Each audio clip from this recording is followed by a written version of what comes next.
Whenever you're ready, Chairman. Okay, thank you. We'll go ahead and bring to order the regularly scheduled Planning and Zoning Commission meeting for Tuesday, November 14th. First item on the agenda is roll call. Chairman Lee Young, Vice Chairman Dana Hennis, Present. Commissioner Brian Clark, Present. Commissioner Ginny Grieger, Commissioner Jim Main. Present. Thank you. And it looks like the first thing up on our agenda is the public hearings for case number 23-08. Sir, consent agenda. Oh, I'm sorry. I missed that Before one. a motion is made, I'd like to announce that the meeting minutes for the last meeting on October, timeout, 25th? Fourth. 24th. There is, at the title of those minutes, it says Planning and Zoning Agenda, not minutes, so that has been corrected for your signature tonight. But if your motion could include that correction, please. Thank you. So I will retract that. I will go back to first item on our agenda is the consent agenda. Mr. Chairman, I move that we approve the consent agenda. I second that. With the With the amended title. correction. With the amended title. Thank you. Still seconded? Second. All in favor? Aye. Thank you. Now on to the public hearings. So, first up is case number 23-08-SUP, special use permit for Virgie's Childcare? Probably hacked that one. I'm sorry. Good evening, Commission. Hopefully you don't get sick of my voice this evening. For the record, Associate Planner Jessica Hall, 751 West 4th Street, CUNA. Applicant requests special use permit to operate an in-home daycare for up to 6 children, Monday through Friday from 7 a.m. to 6 p.m., located at 6628 South Nordine Avenue. The applicant has held the required neighborhood meeting, and proper public noticing was provided, in accordance with Idaho Code 67-65, Local Land Use Planning Act. The applicant holds the required certifications, and her state license is in process. If approved this evening, the applicant will be able to complete her state licensing process as she has met local requirements and will also receive her CUNA daycare business license, upon signing of the findings of fact and conclusions of law. With that, I will answer any questions you may have. The applicant is present but does not wish to speak unless you have specific questions. Okay, thank you.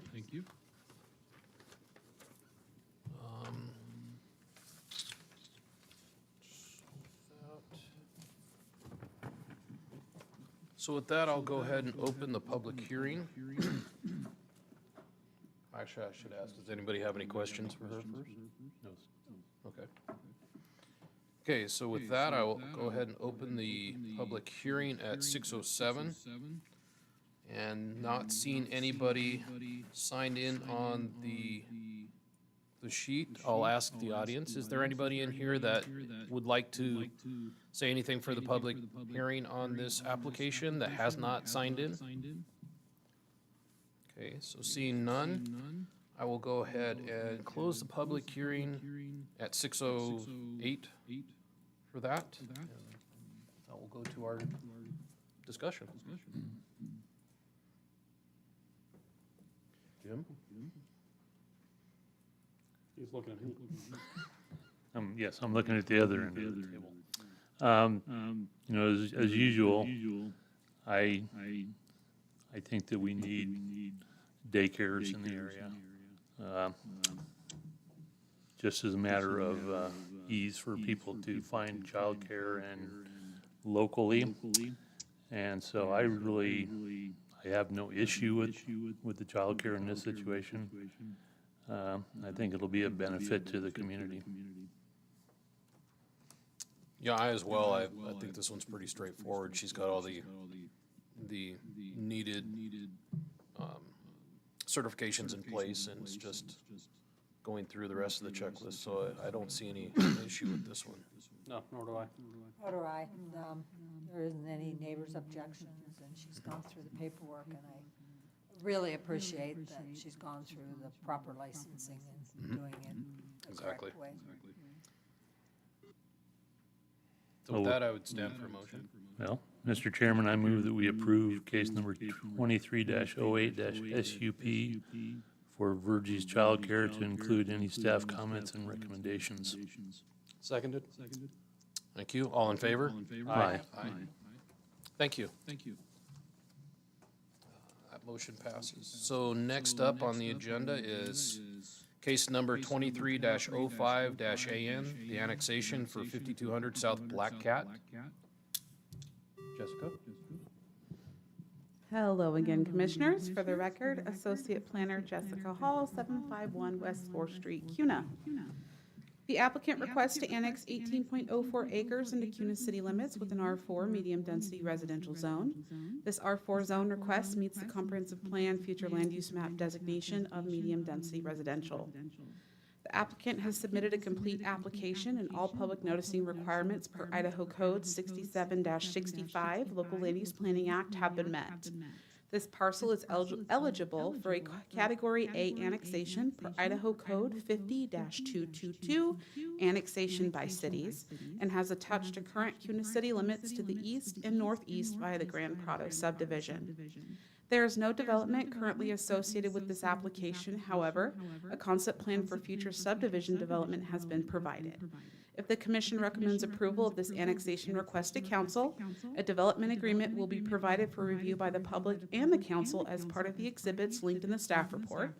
And the development agreement has not been provided this evening as the Commission is not a recommending or decision-making body for this item per CUNA City Code Title I, Chapter 14, Section 3.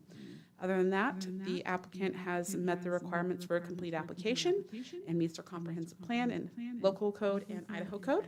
And I will answer any questions you have. Thank you. Is there any questions from the commission? Not at this time. No. Okay. Would the applicant like to come forth? And please state your name and address for the record as you come up. Make sure to touch that red light, it will turn to green for, oh, perfect. Yep, and you can drive on that mouse right there. Good evening, Commission. My name is Jay Gibbons. My business address is 2002 South Vista in Boise. So this is simple at this point. My client would like to be in the city of CUNA. We're in the area city impact. Future development would be through the city of CUNA. And right now, we don't have access to city services. And that's why we just have a concept plan just to show the city a basic layout. And that way the city is not tied to a development plan because there are no services available. Where is? Just scroll down. Piece of cake.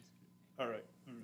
So we're about 1,300 feet south of Amity, the corner of Amity and Black Cat, northeast corner of that, or northwest corner of the pink area city impact line. The black square or the square with the black border is our property. We have the Mason Creek feeder as well as the Reidenbach High Line that both course in and out through the property.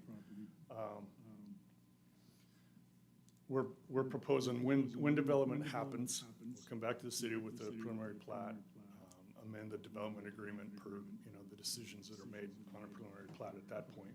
We're willing to hang and wait. The beauty of that is if the city annexes us, we can be in the city limits themselves. The city gets to gain the revenues from city taxes versus them going to the county. It also guarantees us that the city doesn't change their area city impact through negotiation with the city of Meridian. I mean, that happened years ago. Meridian's area city impact went to Lake Hazel, and we wouldn't be having this conversation. So we want to kind of lock down to be in the city of CUNA itself. We're going to pay taxes. The city will know that we're going to need services. How and where and what form that takes will be a number of years. we're trying to be ahead of the game and be good neighbors, and provide the city the warning that, you know, someday this property will develop according to your plans and your codes. The benefit, as I said, to the city is we can't develop until city services are available. There's no impact on current city services. It just ensures that we come to the city for everything that we need in the future. And a development agreement also will set the parameters for future development within the city itself. So why are we coming to the city now is we want to provide a good faith effort and help the city implement your vision for growth. Like I say, we're gonna pay city property taxes, and we're gonna wait. And this project, or this property and future project is a legacy to Dr. Fuzzy Stewart. John Stewart owns the property. He lives out of state, but he grew up here. He has 4 siblings that do still live in Ada County. And Fuzzy Stewart was, his roots, or he was a doctor, roots in cancer treatment, Mountain States Tumor Institute back in the day, and many other doctorly endeavors. So one of the things we're gonna have to mitigate down the road, of course, is with the school district, and we want to do that. We've reached out to the district, and we're gonna enter into talks and figure out how to come up with, we have an idea regarding through the HOA. But there's all, I mean, the school district has their voluntary fees per household at this point. And what form this all takes, we're willing to start that conversation early and not down the road. So when we come for a preliminary plat, 3 to 5 years, whatever it takes, we'll have all those ducks in a row and be able to come before you and say, hey, here's what we've done. It's in the works. We're ready to roll. It's not, well, you need to go talk to them and haggle it out. We're doing that up front. There's also, because we have waterways coursing through, the city has a pathways plan. We will be working with the city to implement that. And hopefully the connections will be to and through our property at that point. I used to be a pathways guy in the city of Meridian, so I know how these plans work. And beyond that, of course, Public Works has addressed what's gonna have to be done down the road, specifics, and that's an engineering solution that we will get into when we, from our concept, we'll tighten that up and make sure it fits the code and the city's wishes. But, at that time, we'll be making road improvements. We don't have to make road improvements right now. There's nothing that's gonna increase the use of this property until such time as we come back for the preliminary plat. So hopefully, that's what I have to present tonight, and hopefully you'll see fit to give us a positive recommendation, and we'll go forth to the city council and see how this goes. But I'll stand for questions. Thank you. Is there any questions at this time? Thank you. Okay, with that, I'll go ahead and open the public testimony at 6:18. And just to remind everybody, the procedures are that you get 3 minutes to present your point of view. And after everybody's done with that, we'll have hopefully some rebuttal from the applicant if there's any questions that he can address. And then we'll go to our discussion. So I will start with the first name that I have out here that would like to testify is Elizabeth. Elizabeth Kekritz, I'm with the applicant's team, and I will task for now. Okay. Okay, thank you.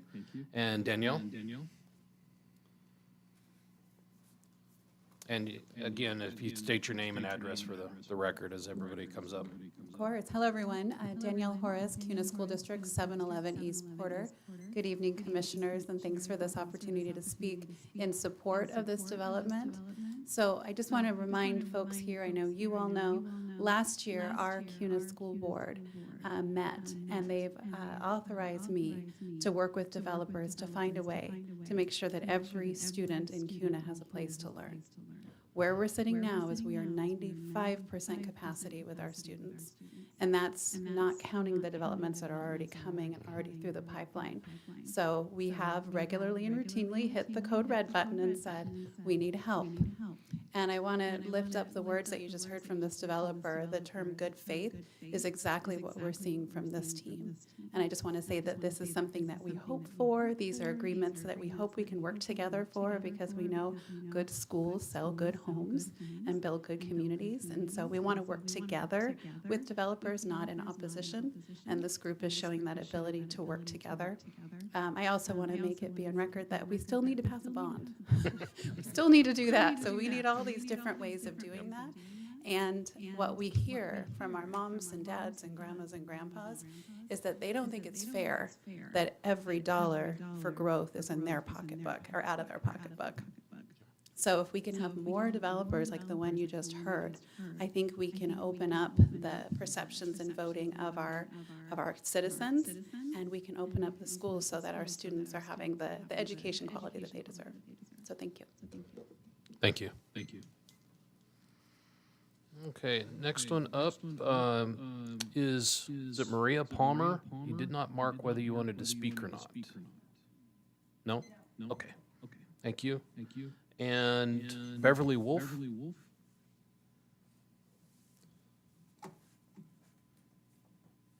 Yes, Beverly Wolf, 3420 West Commemoration Avenue. Thank you for letting me speak. At first, when I saw this project, I was like, why? Why do we need more houses here? But reading a little bit through their application and what they've just spoken about, I put myself down as neutral because I think what they're planning is better. I wish every developer did this. The one thing that I found interesting in comparing this to some other neighboring projects is why did they come forward with their flood zone plan and their rating on what's going on their land, and how come that's not applied to other projects that are along canals? That's really all I had to say about that. I'm curious why it doesn't apply to everybody, but thank you. And in this case, since they're going to wait, I hope they get what they need. Thank you.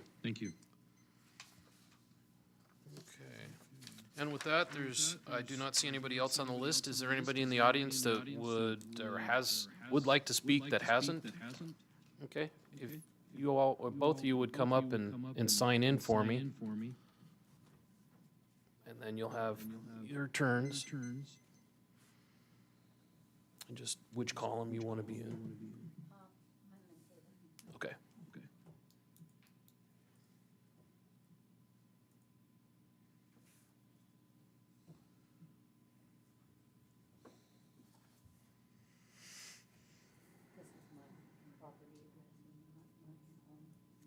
Okay. And you in favor? Go ahead and fill out this one right here. Yeah, no worries.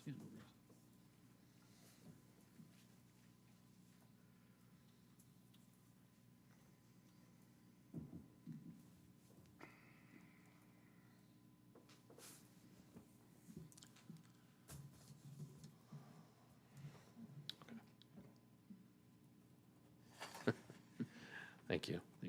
If you would like to go on up.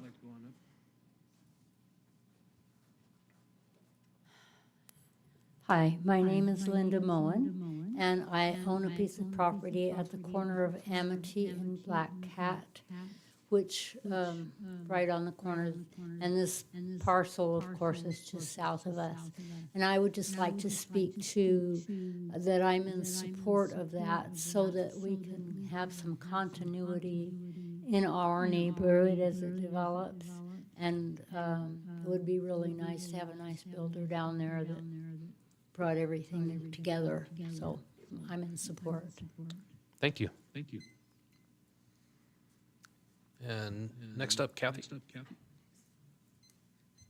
Hi, I'm Kathy Sherman, Kathy Stewart Sherman. I'm John Stewart's sister. And I live in Boise, have lived in Idaho now for over 40 years, and have deep roots here. All my kids go to school here. And I just want to say that this is a well thought out and with a lot of looking into building good community here in Kuna. This isn't just a money-making kind of development. This is really, it has heart. I work housing homeless veterans, and we're in a crisis in this valley of finding, decent housing for folks. And this is one little pebble to drop in that sea that will help. So thank you for this consideration. Thank you. Thank you. Okay, and with that, that rounds out everybody on the list. So I'll go ahead and, Sorry, Vice Chairman, if you will do so for me, will you read the names and addresses for the last two speakers as they weren't read into the record? yes, so Kathy Sherman is at 3208 Treasure Drive. And that's Boise, correct? Yeah. Oh, yes. And then Linda, I'm terrible at your last name. Moen. Moen, okay, at 4655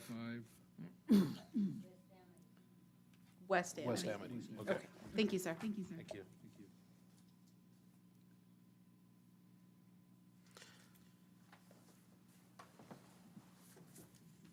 Okay, so I guess if the applicant has any rebuttal, you have an opportunity. Thank you, Mr. Chairman. Jay Gibbons again, applicant. There isn't much to rebut. There is one clarification as far as the comp plan designation. R4 is one of three. It's R4, R6, R8 are all medium density residential. But we asked for the lowest of that, so that's where we're headed. Okay, thank you. And with that, I'll close the public testimony on this application at 6:26. And that brings up our discussion. So he hit on it just a little bit. I'm looking at the future development site plan, and right now it is, we do have some of that, R8 stuff sitting here. So I guess that's one thing I would just like clarified. It does sound like the intent is to push towards the R4. So that's just one of the things I want to cite and understand. Was that a question for me, sir? I'm sorry. It'll be a question for the developer at the end of the conversation here. I know the staff report says that they're applying with an R4. And if that's the way we're going, just looking at the site plan right now, it doesn't necessarily speak to that, so that's all I'm saying. Or that's all, that's what brings up the question. Aha. Everything else looks good. Yeah, I mean, I guess for my point of view, it seems like it's pretty straightforward. They're, trying to get in and help the city by accruing some taxes prior to the infrastructure getting out to them. So to me, it seems like they're thinking ahead. They want to keep it kind of low, a real kind of family-oriented thought process on this whole development. So I don't see any fault in the annexation at this point. No, I think it's, I appreciate them being proactive. I appreciate the fact that the school district is in favor of it. And the R4 zoning, I appreciate that as well. The one thing I'm curious about is, I think it indicated that there was gonna be 14 lots for family. And I just wonder if they're sure they wanna be that close to their family.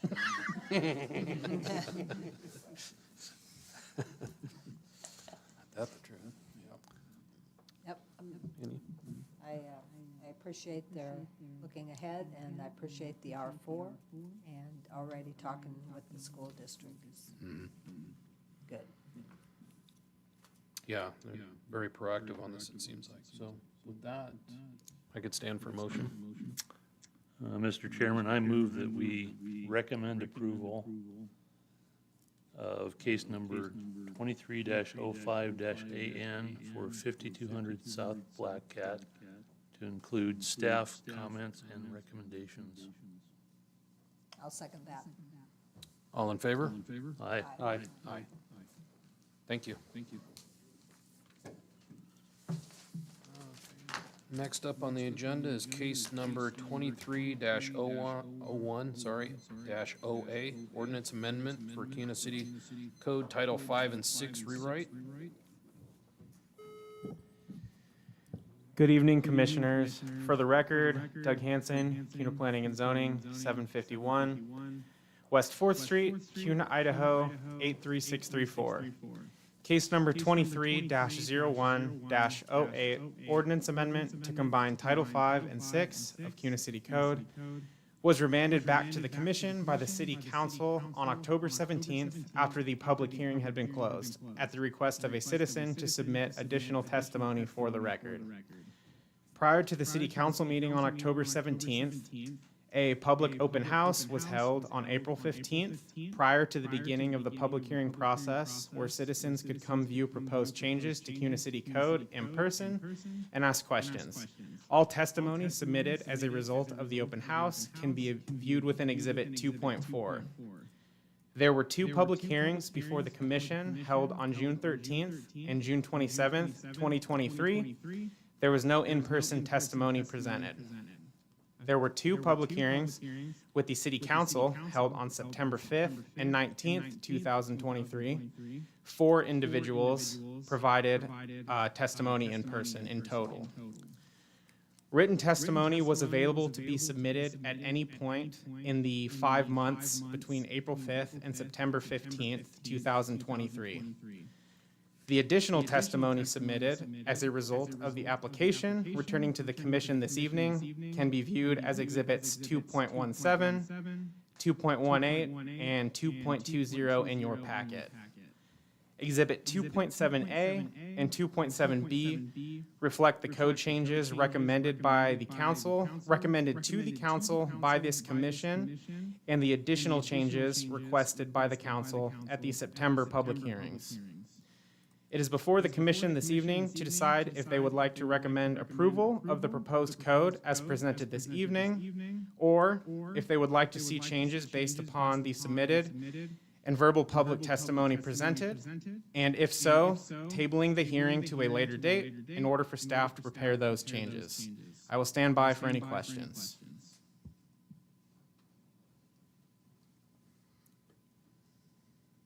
there any questions at this time? At this point, I'm looking for the documents he's referencing, so 2.17 and 2.18.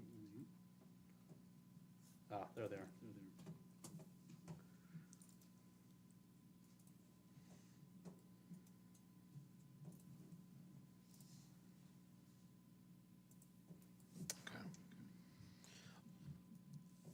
Okay, so with that, I'll go ahead and open the public testimony at 6:32. And we have 2 people on the list. Was there any other that has not got a chance to sign up? Would you like to come and sign up on this so we can get you on record here? Oh, you got one. You can pick your column.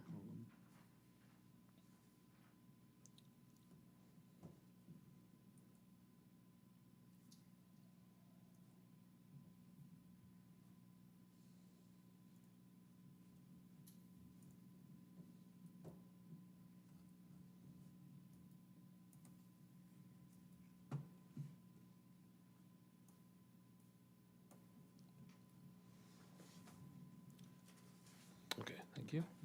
Okay, so first up on the list is Cindy Geisen? Geisen, sorry. I'm going to read. Okay. Good evening, Planning and Zoning Commissioners. Thank you for, my name is Cindy Geisen, and my address is 1363 South Ash Avenue in Kuna. I am the reason you are here reconsidering the ordinance.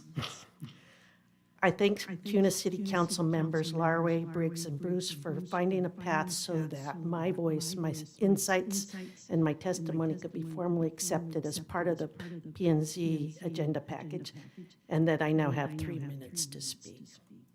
I also want to publicly thank those council members for recognizing at their 9/6/23 public hearing that if this ordinance was passed as recommended, we the people would be losing many opportunities to have formal CUNA City public hearings. They fixed that, and that evidence is in 2.15.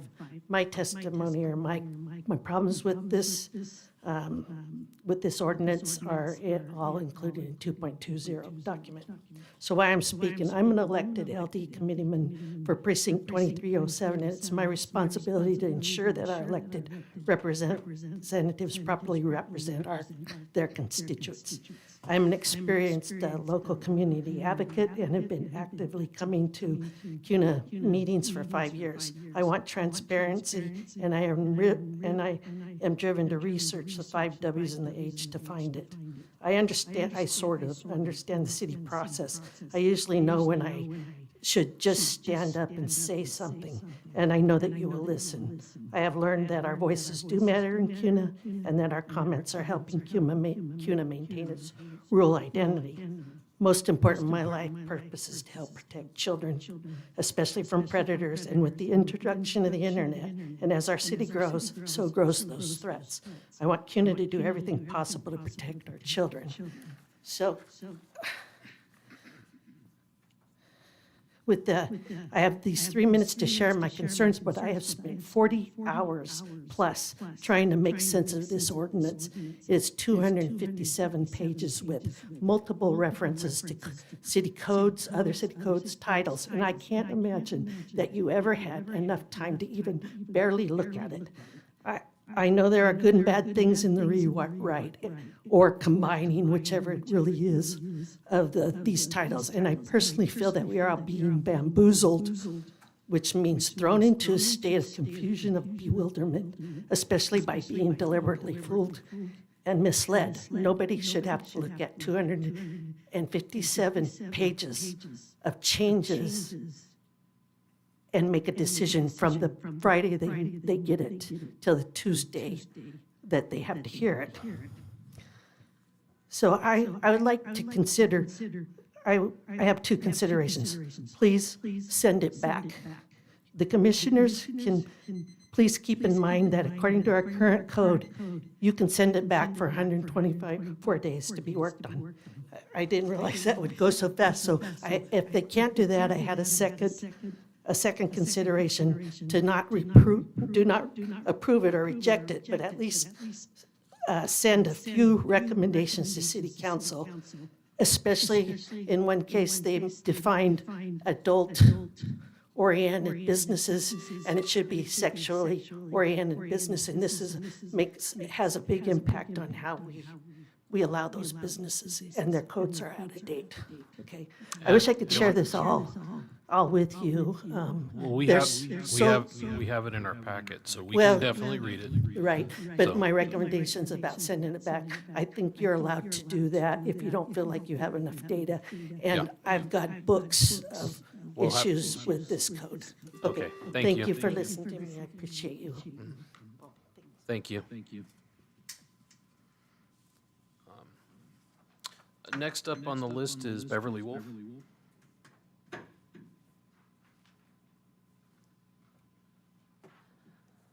Beverly Wolf, 3420 West Commemoration Avenue. Yeah, this code is deep. There's a lot of stuff in here.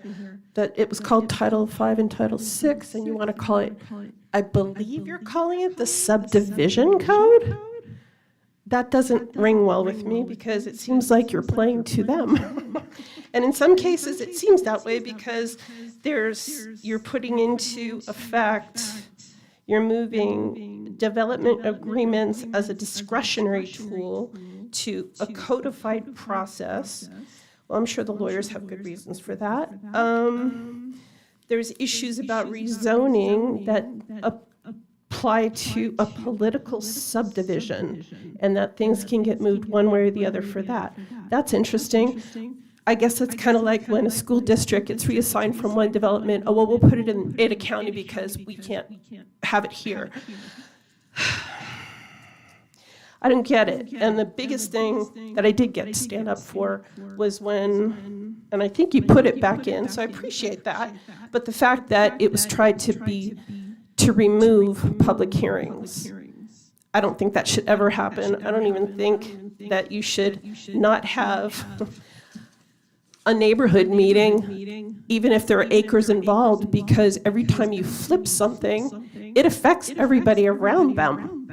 You know, you take something from rural and you make it high density or mixed use or whatever you're gonna make it. Well, okay, just because I'm a mile away, that affected everybody's traffic getting home. So thank you for keeping the public hearing part. I hope that never tries to get written out again, because we, the people, should have a voice. I appreciate all the hard work that all of you do. You're very passionate as a staff, but you kind of forget one thing. I think sometimes it feels like that we, the people, pay your taxes. We, the people, fund your salary. Thank you.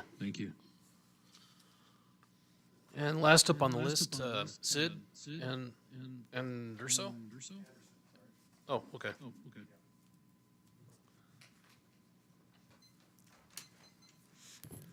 Sid Anderson, 2500 East Rock Falls Lane, CUNA. Thank you, commissioners, for the opportunity, and I apologize that I wasn't involved in this process earlier through the public comment period and other opportunities that were allowed. I heard about this amendment that was in process probably 3.5 years ago, but never really saw it going through the process until recently. And so I'm, trying to get involved. I think for the most part, most of what I see in it is fairly innocuous. It's mostly the combining of 5 and 6 into one chapter. However, there are some changes, and some of those changes are deletions of portions of it. One portion that I do object to is the deletion of 5-16-3, which is the lot splits process of original tracts of record.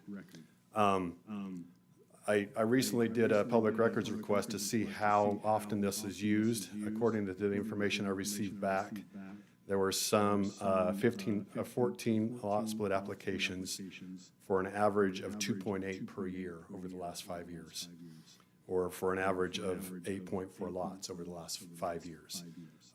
A few of those lots include 7 1-acre lots, 3 1.5 acre lots, 1 3-acre lot, 1 7.5 acre lot, 1 10-acre lot, and 127 acre lot. Some of these don't seem appropriate to go through the subdivision process if we can have a simpler process. I think requiring all lands to go through the subdivision process actually hurts the rural nature of our community and forces community members to sell their land to developer when they just want to create a lot or something for their family member. In addition to that,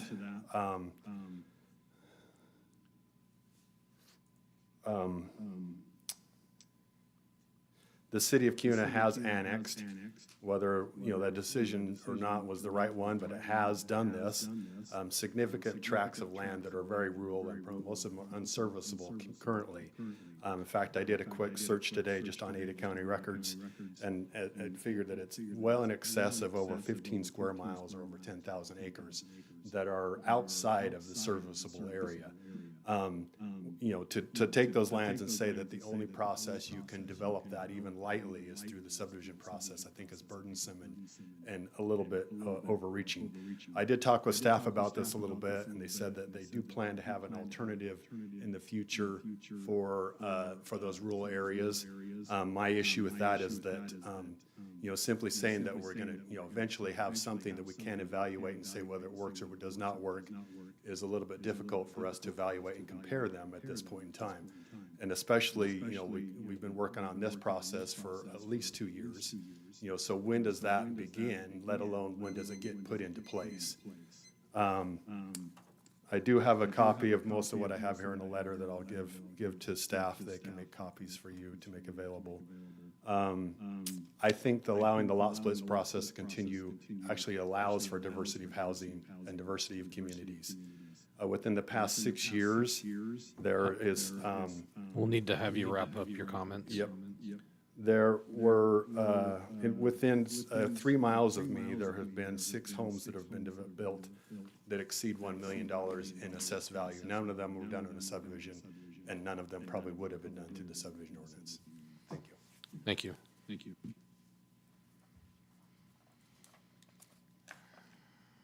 Okay, so that wraps up everybody on the list for this application. Doug, do you have any comments in return? At this point in time, no comments, but I'm happy to address any of your questions in regard to the testimony. Thank you. So with that, I'll close the public hearing at, well, I guess I should ask, is there any discussions that anybody feels that would need the public hearing still open?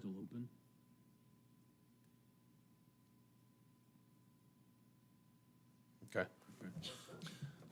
Okay, with that, I close the public testimony at 6:44, and that brings up our discussions.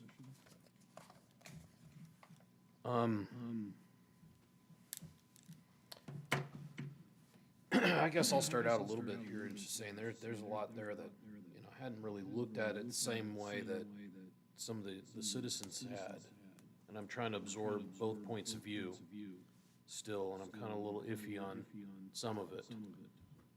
But, So the thing I need to understand is what the new process for a lot split would be, and it's sounding like it would have to go through the full subdivision process, which is, you know, definitely a burden, and fiscally prohibitive. I mean, he did state that, you know, a lot of these homes are sure $1 million homes. One could make the argument that, okay, well, if they have $1 million to make a home, they've got, you know, 15 grand or whatever to go through the subdivision process. I don't necessarily like that perspective.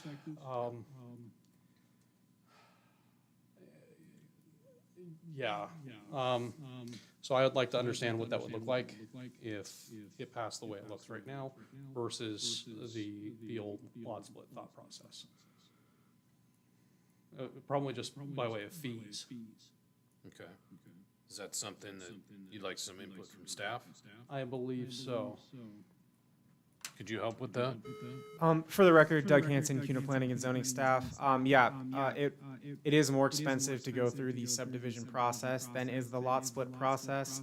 The biggest issues or concerns that we see with the lot split process is, in many instances, these land divisions look a lot like the subdivision process that is required of other parcels that are not considered original based off of the date of origination of December of 1977. So what ends up happening is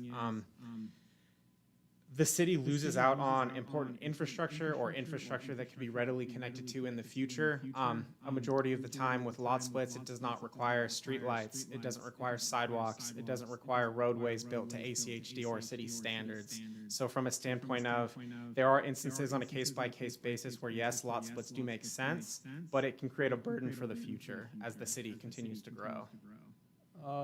Follow-up question onto that is there anything currently set in the lot split ordinance that defines the minimum acreage of the split? So currently there is no minimum acreage of a parcel size that could be created in the code. All right. So potentially there's an opportunity there for us to amend the existing code to just reinforce it and really set it at something like a 1 acre, 3 or something. 1.5 acre minimum. That would kind of forestall some of these issues from the city's perspective. Well, and like Mr. Anderson said, you know, of the ones that he brought up, there were several under 3, and then there was a couple, I think one at around 10 and one at 127. And I would think it would be much more appropriate for the 127 acre to be a subdivision process, but not necessarily a 3 acre lot. I tend to agree with that. Yeah, and I mean, and Doug does bring up an excellent point. I mean, there are opportunities that we've missed for, because I mean, we have roads that are lacking that because of the lack of the subdivision act. So it sounds like there's a balancing act that has to be achieved here.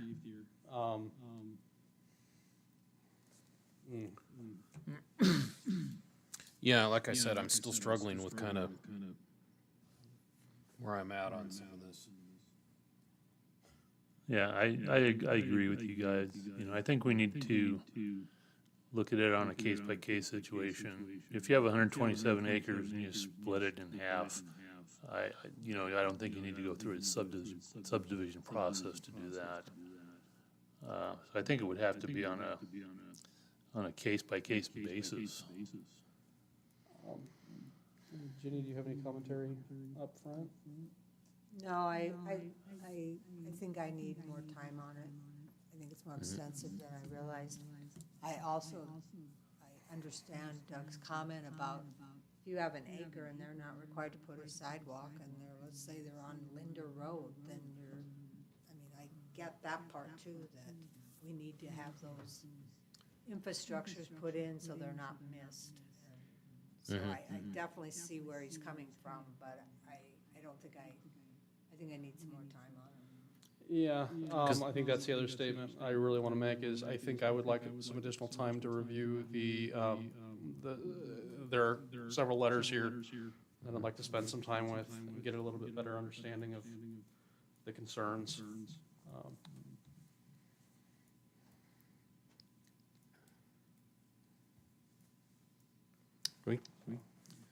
Is that a motion? Not yet. Okay. I was leaving it open for additional commentary. You were waiting for Jim to do it. So. No, not necessarily.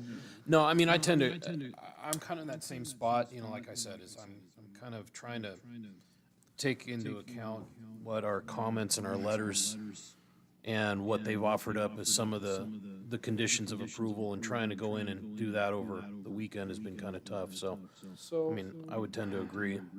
On that note, if we were to table this, are we indeed meeting on the 28th?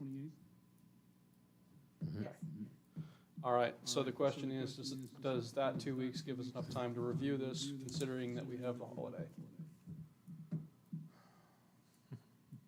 next week? So if we're gonna table it, where do we table it to? Because we'll need to table it to a certain date, I would imagine.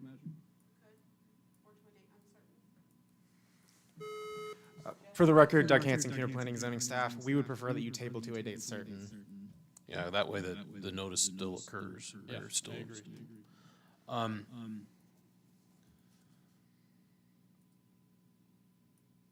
I think, speaking for myself, I think it would be enough, a lot more time than I've had over the weekend. I think, especially in knowing what I need to look at, I think it would be okay. Agreed. And for the record, Doug Hanson, CUNA Planning and Zoning staff, just to confirm with your motion, when it is made, you will be keeping the public hearing closed, allowing yourselves more time in order to read the comments, and then be able to present staff recommended changes at the next hearing to then make. Okay. Yes. I am gonna wait for Jim to make that motion.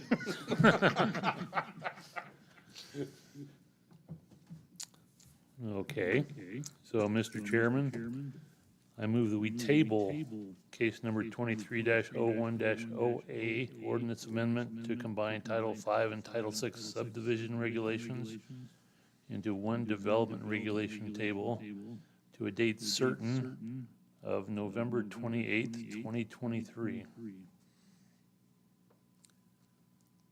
I'll second that. All in favor? Aye. Aye. Thank you. With that, I have no further items on the agenda. Is there any other staff reports to be made? Mr. Chairman, I move that we adjourn tonight's meeting. Seconded.